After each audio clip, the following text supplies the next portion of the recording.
Om Swastiastu, Dabe Selamat Linguna Latai, Salam Sujud Kardam Lempang. Selamat pagi anak-anak sekalian, apa kabarnya? Harapan Bapak, kalian semua dalam keadaan baik-baik semuanya. Pertama-tama marilah kita panjatkan puji syukur atas asukerta waranugraha, Ida Sang Hyang Widiwasa Ranying Hara Langit, yang mana pada kesempatan ini kita bisa melaksanakan proses pembelajaran kita melalui media daring WhatsApp. Harapan saya pada kesempatan ini anak-anakku semua hadir mengikuti proses pembelajaran ini.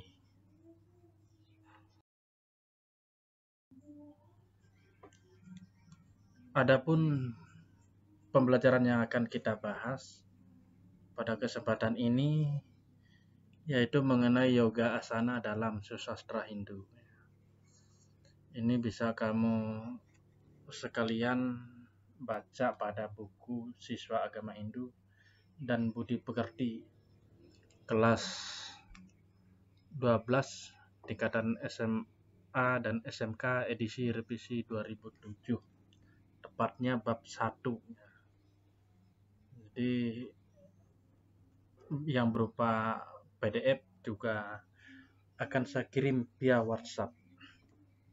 Jadi nanti silahkan dibuka, kemudian anak-anak mengikuti petunjuk yang ada,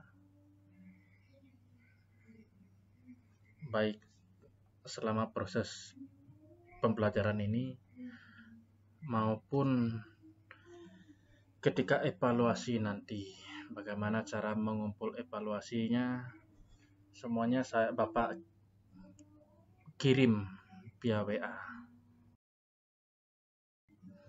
Adapun tujuan pembelajaran kita pada kesempatan ini yaitu melalui kegiatan pembelajaran secara daring dengan pendekatan saintifik dengan media WhatsApp. Peserta didik diharapkan dapat menjelaskan pengertian yoga asana, menyebutkan jenis-jenis yoga asana, menunjukkan bentuk-bentuk pelaksanaan yoga asana dalam kehidupan sehari-hari.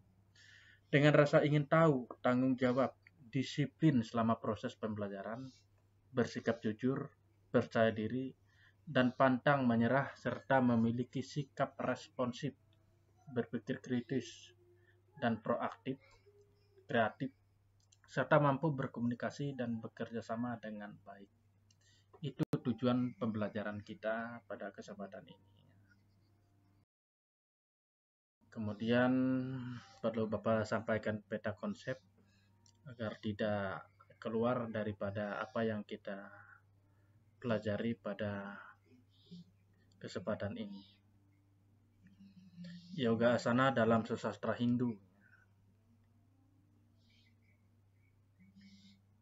Pengertian yoga asana, jenis-jenis yoga asana, bentuk pelaksanaan yoga asana. Yoga asana. Ya, ini perhatikan gambar ini anak-anak sekalian.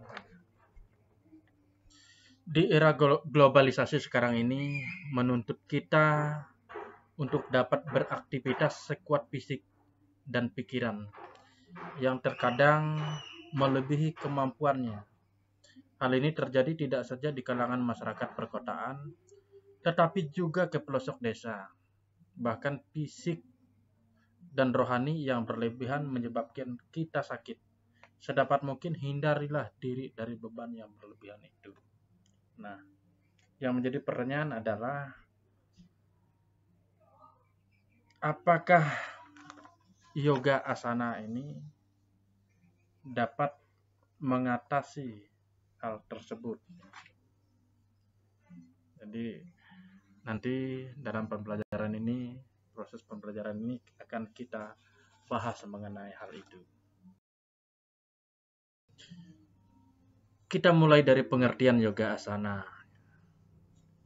Dilihat dari etimologi kata, dari bahasa Sanskerta, ya. Tepatnya dari akar kata yud yang artinya menggabungkan atau hubungan, yakni hubungan yang harmonis dengan objek yoga. Yoga juga merupakan jalan utama dari berbagai jalan untuk kesehatan pikiran dan badan agar selalu dalam keadaan seimbang. Keseimbangan kondisi rohani dan jasmani mengakibatkan kita tidak mudah diserang penyakit. Yoga adalah suatu sistem yang mengolah rohani dan jasmani guna mencapai ketenangan batin dan kesehatan fisik dengan melakukan latihan-latihan yang berkesinambungan. Ada beberapa pengertian tentang yoga yang dimuat dalam buku Yoga Sutra, antara lain sebagai berikut.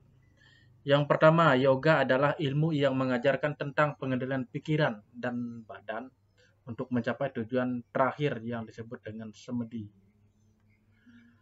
Kemudian yoga adalah pengendalian gelombang-gelombang pikiran dalam alam pikiran untuk dapat berhubungan dengan Sang Hyang Widi.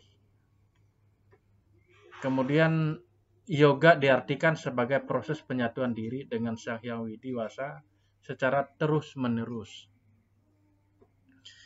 Nah, dari sini dapat kita simpulkan bahwa yoga secara umum dapat didefinisikan sebagai sebuah teknik yang memungkinkan seseorang untuk menyadari penyatuan antara roh manusia, individu, atau atman jiwatman dengan parama atman melalui keheningan pikiran. Kemudian yang berikutnya kita masuk ke jenis-jenis yoga. Kitab Yoga Sutra karya Maharishi Patanjali ini dikelompokkan atas 4 bagian yang terdiri dari 194 sutra. Bagian-bagiannya antara lain sebagai berikut. Ada kitab Samadhipada. Kitab ini menjelaskan tentang sifat, tujuan, dan bentuk ajaran yoga. Di dalamnya memuat perubahan-perubahan pikiran dan tata cara pelaksanaan yoga. Kemudian yang kedua atau B itu Sadhanapada.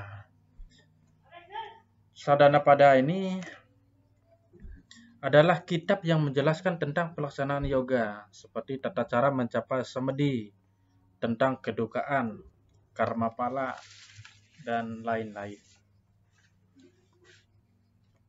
Kemudian yang ketiga adalah Vibhuti-pada. Vibhuti-pada ini adalah kitab yang menjelaskan tentang aspek sukma atau batiniah serta kekuatan gaib yang diperoleh dengan jalan yoga. Kemudian yang berikutnya Kaivalyapada. Kaivalyapada ini kitab yang menjelaskan tentang alam kelepasan dan kenyataan roh dalam mengatasi alam duniawi. Jadi itu keempat bagian dari kitab Yoga Sutra. Yang mana kitab Yoga Sutra ini ditulis oleh Maharishi Patanjali. Kitab ini jenis yoga yang baik untuk diikuti ada beberapa. Di antaranya ada Hatha Yoga. Nah, ini tentang Hatha Yoga. Apa itu Hatha Yoga? Hatha Yoga adalah gerakan yoga yang dilakukan dengan posisi fisik atau asana, teknik pernapasan, pranayama, yang disertai dengan meditasi. Posisi tubuh tersebut dapat mengantarkan pikiran menjadi tenang, sehat, dan penuh vitalitas. Ajaran Hatha Yoga berpengaruh atas badan atau jasmani seseorang. Ajaran Hatha Yoga juga menggunakan disiplin jasmani sebagai alat untuk membangun kemampuan rohani seseorang. Yang kedua, mantra yoga.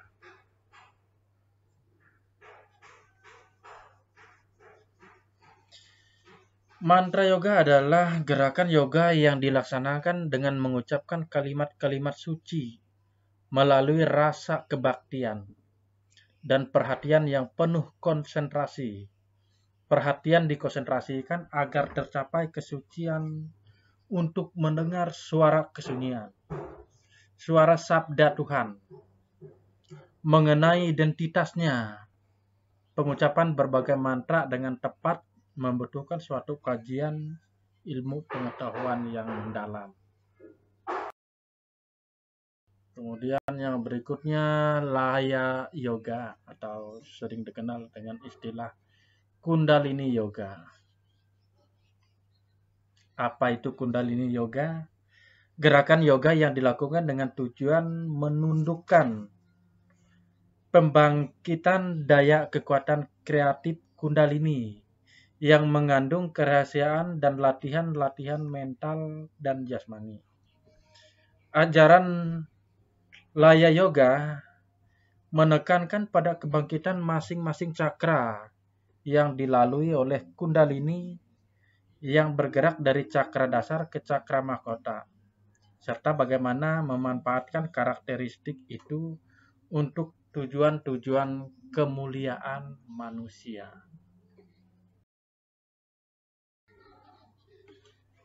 Bhakti Yoga. Nah, ini Bhakti Yoga. Apa itu Bhakti Yoga?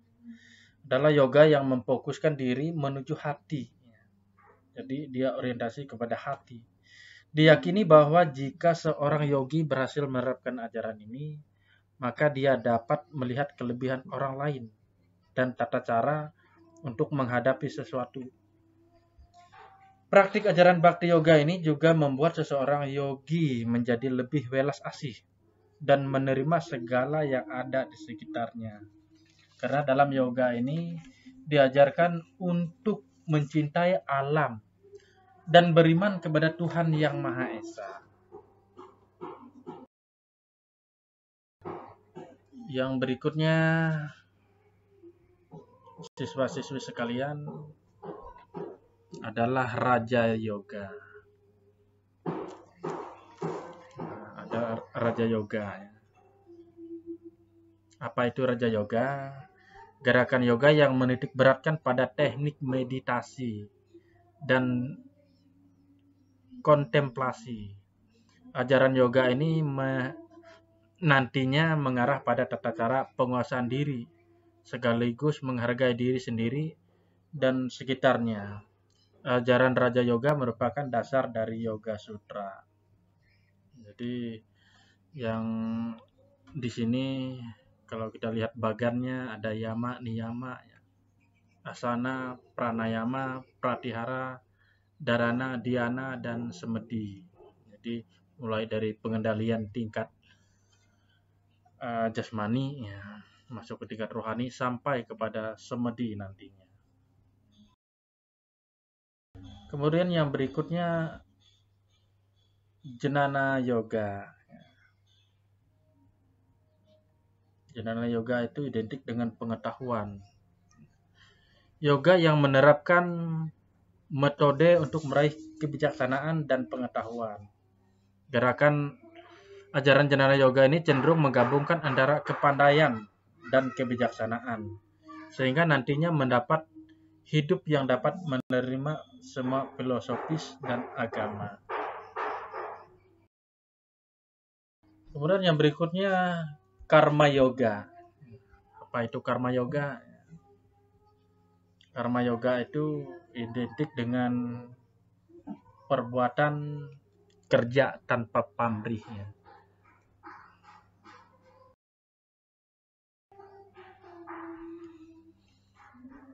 Anak-anakku sekalian, jenis-jenis yoga dalam praktik yang bisa kita laksanakan dalam kehidupan kita sehari-hari. Di antaranya ada Padma Yoga. Ini posisi Padma Yoga. Perhatikan baik-baik.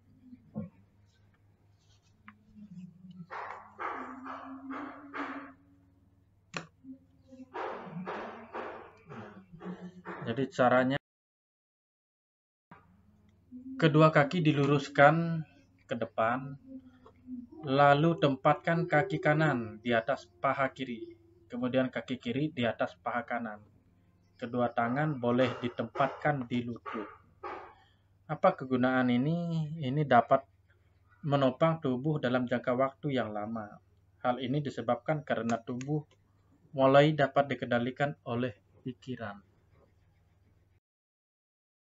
Yang berikutnya, Siddha Asana. Perhatikan baik-baik kakinya. Memang hampir mirip dengan Padmasana. Caranya dengan letakkan salah satu tumit di pantat dan tumit yang lain di pangkal kemaluan. Kedua kaki diletakkan begitu rupa, sehingga kedua ugel-ugel mengenai satu dengan yang lain. Apa manfaatnya? Ini dapat memberi efek ketenangan pada seluruh jaringan saraf dan mengendalikan fungsi seksual. Berikutnya swastika asana. Nah, ini posisi swastika asana.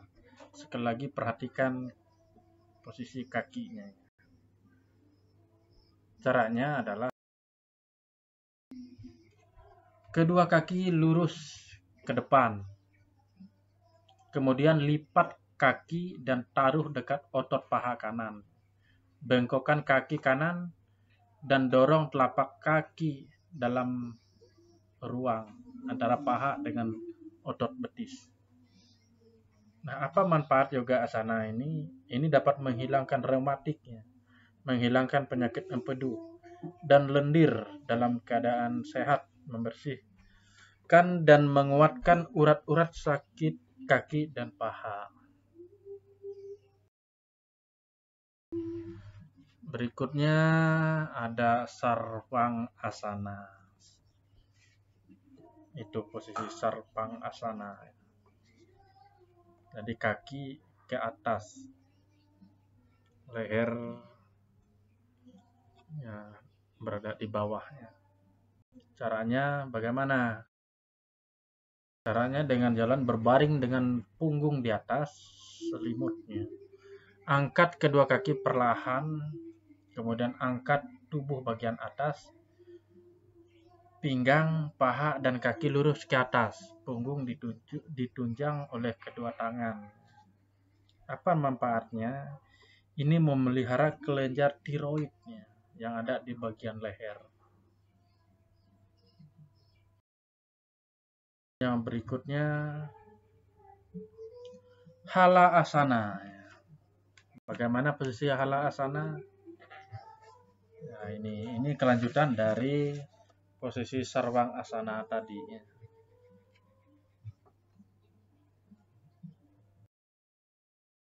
Prakteknya, posisi tubuh rebah dengan telapak tangan telungkup di samping badan. Kedua kaki rapat lalu diangkat ke atas dengan posisi lurus. Tubuh jangan bengkok. Kaki dan tubuh buat siku lebar. Turunkan kedua kaki melalui muka sampai jari kaki mengenai lantai. Paha dan kaki membentuk garis lurus. Apa kegunaannya? Apa manfaatnya? Apabila kita mempraktekkan adalah menguatkan urat dan otot tulang belakang dan susunan urat-urat di sisi kanan kiri tulang punggung. Jadi itu anak-anakku sebagai contoh sedikit dari jenis-jenis yoga asana. Masih banyak jenis-jenis yang lain. Nah, dari materi yang Bapak sampaikan ini dapat kita tarik kesimpulan, yoga asana adalah sebuah teknik yang memungkinkan seseorang untuk menyadari penyatuan antara roh manusia atau individu atau yang sering disebut dengan Atman, Jiwatman, dengan Parama Atman melalui keheningan pikiran kita semua, pikiran seseorang yang melaksanakan. Yang kedua, manfaat dari melakukan yoga antara lain pengendalian diri, kebajikan, dan kewajiban, rasa damai yang tak tergoyahkan, koherensi terhadap lingkungan, meningkatkan serada dan bakti, menghilangkan rasa takut, memiliki rasa aman, meningkatkan etika. Jadi itu anak-anak sekalian, proses pembelajaran kita pada hari ini. Barangkali mungkin ada hal-hal yang ditanyakan berkaitan dengan materi yang Bapak sampaikan melalui media daring ini. Silahkan anak-anakku sekalian, siswa-siswi sekalian, kirim melalui WA grup kita pertanyaan-pertanyaan, kirim ke WA grup kita. Nanti akan kita bahas bersama, nanti kita akan sharing bersama.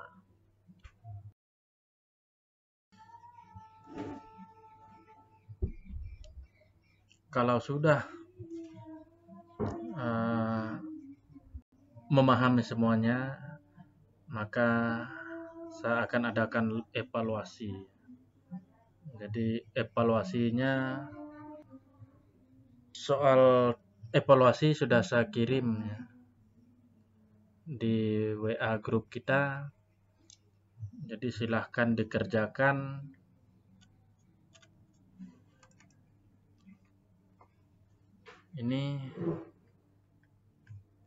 Jadi silahkan dikerjakan. Ini pertemuan kita. Terima kasih atas partisipasinya. Kita tutup dengan mengucapkan Parama Santi. Om Santi, Santi, Santi, Om.